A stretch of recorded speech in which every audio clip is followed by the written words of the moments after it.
Such a wild stitch. So cool and unique. On this video, I'm going to teach you how to do the embossed pocket stitch. I'm going to be using a 4mm hook and some cotton yarn size 4. Before the stitch, you want to start with a foundation chain that's a multiple of 3. So in my case, I have 15. For row 1, you want to skip 3 chains, which counts as a double crochet. And onto the next one, you're going to do 1 double crochet. And now for this row, essentially, you just want to do 1 double crochet into each chain. So you just do 1 double crochet all the way across this row, and I will see you at the end of it. All right, so I have done a double crochet into each of the chains, and this here is the end of row 1. For row 2, you actually don't want to chain anything. You're just going to flip your work. And into this row, we're going to work what's called a pocket group, and I'll show you how to do that. Essentially, for a pocket group, you want to work around the stem of the double crochets. So you are going to go around it to work the pocket group. So we're going to work the very first one, and you're going to go around the pillar of the first double crochet, and you're going to do a single crochet. So you grab the yarn and pull it through. 2 loops on your hook, yarn over, pull through 2. Now you're going to do a half double crochet around that pillar as well. So you yarn over, go around the pillar, grab the yarn and pull it through. 3 loops on your hook, yarn over, pull through all 3 for a half double crochet. And now you're going to do 3 double crochets in the same way around the pillar. Grab the yarn, pull through. 3 loops on your hook, yarn over, pull through 2, yarn over, pull through 2 for a double crochet. And then do that 2 more times because you want a total of 3 double crochets. That's my second and my third. So it feels kind of awkward to work it because it's the little shell you're creating is kind of curling, but that's the point. It's going to come forward like that and give you like a little shell. And so now that was at the end of your pocket group, which essentially is 1 single crochet, 1 half double crochet, and 3 double crochets, all worked around the stem of the double crochet. And so now you want to skip 2 stitches. So skip 2 double crochets, and into the next one, you're going to do a slip stitch.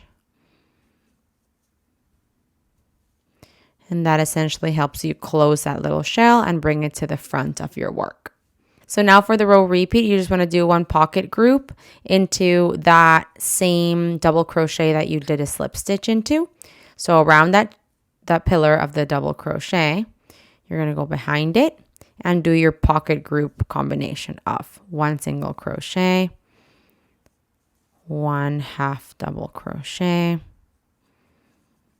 and then 3 double crochets. Kind of helps if you pinch down your work so that it doesn't kind of turn on you. So that's my first double crochet, second double crochet, and then lastly, go into the same spot, third double crochet. And as you see, like it's kind of twisting as I go, but it's just what it needs to do so you can actually get the stitches you're trying to do around the pillar. So it's okay if it twists and turns. Now you just want to go back to it to see, okay, now I got to skip 2 stitches. And then into the next, do a slip stitch. And I will show you what it looks like at the front. So the front of your work is going to look like this with little shells right at the front.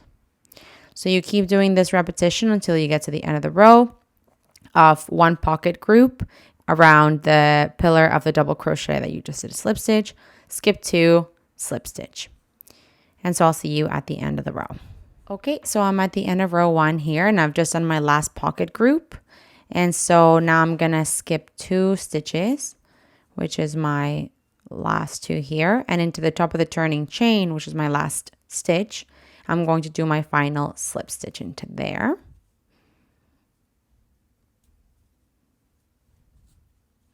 And that there is the end of row 1. You want to chain 3, which counts as a double crochet. 2, 3, and flip your work. So row 3, you're basically just going to do 1 double crochet into each of the stitches of the row, but you're going to do them into the double crochets and slip stitches of row 1, not into the pockets. So I'll show you. We are essentially going to skip the first stitch and into the next, which is a double crochet. Into there, you're going to do your first double crochet of this row. Now a double crochet into the next one. My next one here is the slip stitch, so I got to go into there as well.